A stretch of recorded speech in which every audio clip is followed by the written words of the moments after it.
भारत रत्न संविधान निर्माता डॉक्टर भीमराव अंबेडकर की जयंती पर मंडला जिले में कई आयोजन हुए, जहां बाबा साहेब को नमन कर उन्हें याद किया। वहीं एक कार्यक्रम के दौरान कैबिनेट मंत्री सनपतिया उइके ने डॉक्टर अंबेडकर के आदर्शों को याद करते हुए विपक्ष कांग्रेस पर जमकर बरसी। मंडला में बाबा साहेब अंबेडकर की जयंती धूमधाम से मनाई गई। इस अवसर पर कई कार्यक्रम आयोजित किए गए, जिनमें भाषण, सांस्कृतिक कार्यक्रम और वाहन रैली निकाली गई।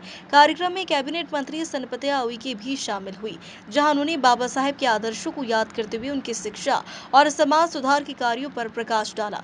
कैबिनेट मंत्री सनपतिया उइके ने कहा कि भाजपा सरकार ने बाबा साहेब की जन्मस्थली सहित उनके अन्य स्थानों को विकसित किया है। वहीं विपक्ष कांग्रेस पर कैबिनेट मंत्री ने जमकर निशाना साधा।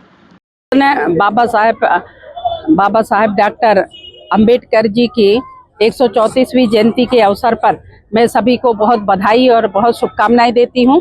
और साथ में जिस तरीके से यहाँ पे आप सब लोग देख रहे थे कि बड़ी संख्या में आज पूज्य अंबेडकर जी के जो त्याग है, बलिदान है, उसको समझ करके लोग बड़ी संख्या में यहाँ पे उपस्थित हुए। मैं सभी को बहुत बहुत धन्यवाद देती हूँ। और साथ में जिस तरह से माननीय मुख्यमंत्री जी ने पूज्य अंबेडकर जी की जन्म जयंती के अवसर पर अंबेडकर कामधेनु योजना का शुभारंभ किए हैं, और साथ में जिस तरीके से पूज्य अंबेडकर जी के जन्म जयंती के इस शुभ अवसर पर हम लोगों ने जो हमारे कैबिनेट के प्रतिनिधि हैं और हमारे माननीय मुख्यमंत्री जी ने घोषणा किया है कि बहुत जल्दी हमारे अनुसूचित जाति और अनुसूचित जनजाति के जो प्रमोशन रुके हुए थे उसको भी बहुत जल्दी लागू करेंगे।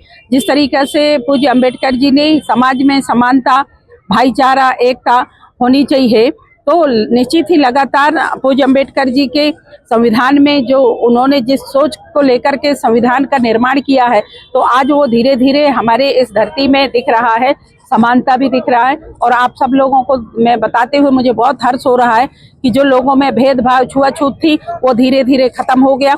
आज एक भाईचारा और एकता के कारण आज आप सब देख पा रहे होंगे कि एक दूसरे में शादी, वर वधू और एक दूसरे में खान पान सारी चीजें हो रहा है। और निश्चित ही जो भेदभाव थी, छुआछूत थी, ऊंच नीच की भेदभाव थी, वो सब धीरे धीरे खत्म हो रहा है।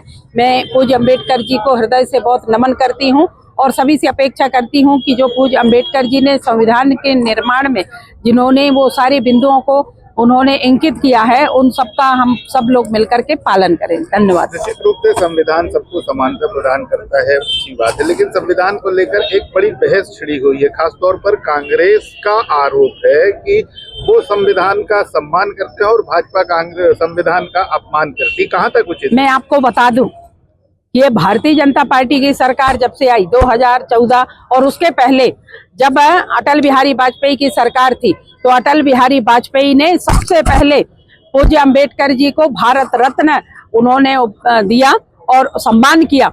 और उसके बाद जिस तरीके से अभी जब से भारतीय जनता पार्टी की सरकार आई, तो पांचों तीर्थ को जिस तरीके से विकसित किया गया, चाहे वो जिस तरीके से हम सबसे पहले कि जहाँ पे मऊ में जो हमारे इस पवित्र धरती मध्य प्रदेश के धरती में बाबा साहेब जन्म लिए, उनको सबसे पहले विकसित करने का काम भारतीय जनता पार्टी की सरकार मऊ में किया।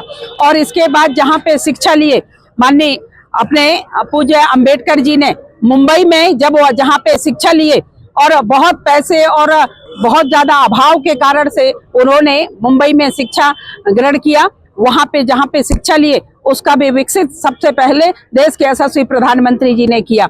उसके बाद जब वो लंदन गए, तो सिर्फ मध्य प्रदेश अकेले नहीं, लंदन में जहाँ पे उन्होंने विद्या अध्ययन किया, जहाँ पे वो बैरिस्टर का पढ़ाई करने गए, वहां पे भी उन्होंने बहुत बड़ा भवन बना करके उसको भी विकसित किए। उसके बाद जब वहां से आते हैं हम नागपुर में, तो नागपुर में भी एक बहुत बड़ा म्यूजियम बना है। ऐसा लगता है कि हमारे दिल्ली के ये पूरा एक संसद भवन जैसा बना है, वैसा वहां का भवन बना हुआ है। उसके बाद हम यदि दिल्ली आते हैं, तो जहां जहां उनके पंच तीर्थ थे, वहां दिल्ली में भी जहां पे राजेंद्र प्रसाद रोड में पूज्य अंबेडकर जी का बहुत बड़ा म्यूजियम बना है, बहुत बड़ा हॉल बना हुआ है, जहां पे जाकर के पूरे देश के लोग पूज्य अंबेडकर जी के बारे में वहाँ पे समझ सकते हैं, पढ़ सकते हैं और देख सकते हैं।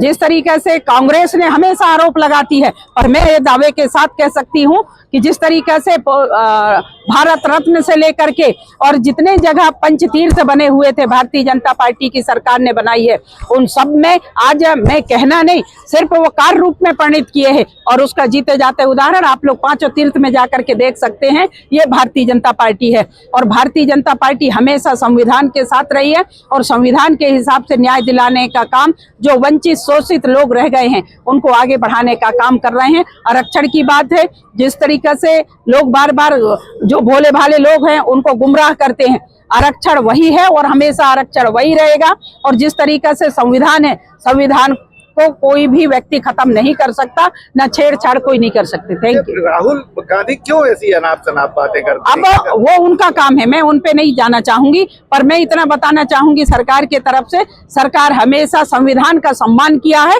और हमेशा संविधान का सम्मान रखेगा। लोकसभा में राहुल गांधी हमेशा संविधान हिलाते नजर आए, इस पर क्या? वो आप देख पा रहे होंगे उस स्थिति में, जब 370 जब उस समय में मैं जब माननीय यशस्वी प्रधानमंत्री के सहयोग से भारतीय जनता पार्टी के छोटे से कार्यकर्ता के नाते जब मैंने राज्यसभा में गई, तो मैंने अपने आंखों से देखी 3 तलाक वाली स्थिति, तब भी वो हिलाते देखे। और जब 370 धारा की बात आई तब भी हिलाते देखे, जब वक्फ बोर्ड की बात आई तब भी हिलाते देखे। तो ये उनका काम है, और पर भारतीय जनता पार्टी हमेशा संविधान का सम्मान किया है और हमेशा सम्मान करेगा। Thank you.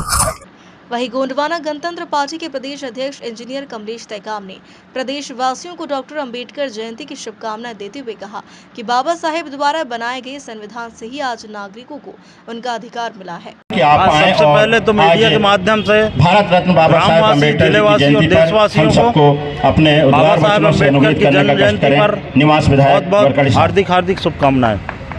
जैसा कि बाबा साहब एक भारत देश के महान व्यक्ति का आज 134वीं जन्म जयंती मनाने के लिए हम लोग सब उपस्थित हुए हैं। ये मंडला जिले के भारत रत्न अंबेडकर बाबा चौक पे साहब भीमराव अम्बेडकर के और ये प्रतिवर्ष की तरह इस बार भी जन्म जयंती और दिनों दिन अवसर पर संविधान के प्रति चरणों जो में हम लोगों की विचारधारा को समझते हुए लोग और जागृत भी हो रहे हैं। और पहले अनुसार आज संख्या दिनों दिन बढ़ती जा रही है, क्योंकि हम लोगों को आज तक किसी भी विषय पर संविधान को पढ़ाया नहीं गया, उसके कारण आज तक जागरूकता नहीं थी। लेकिन अब धीरे धीरे लोगों को समझ में आ रहा है कि संविधान ही एक ऐसी चीज़ है जो देश को समता, न्याय सबके आज को समझाती है, और बिना संविधान के देश का कोई विकास नहीं हो सकता।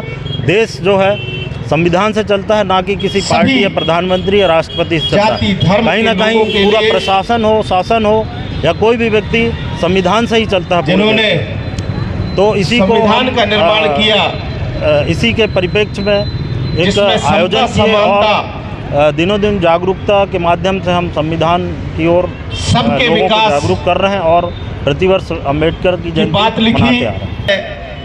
देखिए, संविधान की वो एक राजनीतिक भी कहा जाए, मुझे दुख के साथ ये कहना पड़ रहा है, पार्टी जो है वो भी संविधान को पकड़ के काम करती है। कुछ लोग ऐसे भी हैं, अम्बेडकर जी ने एक लाइन कहा था, संविधान के बदौलत एक ऐसी चीज है जिसको बहुत ऊंचाइयों में भी पहुंच जाते हैं, किया जाए तो बहुत पर वहां पहुंचने के बाद भी हो सकता है देश का। उस संविधान बनाने वाले को ही गलत लोगों के हाथ में लग जाए तो वो संविधान को आड़ में रख के आज गलत काम कर रहे हैं। जैसे कि अभी आप देख रहे होंगे कि जिस तरीके से हो चाहे जो सत्तासीन सरकार है, वो कहीं ना कहीं संविधान के नाम पर आयोजित है, जो संविधान शायद इतने लोगों की उपस्थिति होने थी, भवन में ये पहली बार जगह कम पड़ जाती, इतिहास में कि इस टाइप से पर इससे स्पष्ट होता है गृह मंत्री द्वारा बोला गया था, ये बिल्कुल गलत चीज है कि कुछ लोग हैं जो बाबा साहब को मानते हैं, तो इसलिए हो सकता है कि राहुल गांधी विपक्ष में तो ऐसा वो बार बार किताब को दिखाकर लोगों को आगाह करना चाह रहे हैं कि ये संविधान की तौहीन कर रहे हैं कि हम सब। बाबा साहेब की 134वीं जयंती पर आयोजित कार्यक्रम कैबिनेट मंत्री के साथ ही स्थानीय जनप्रतिनिधि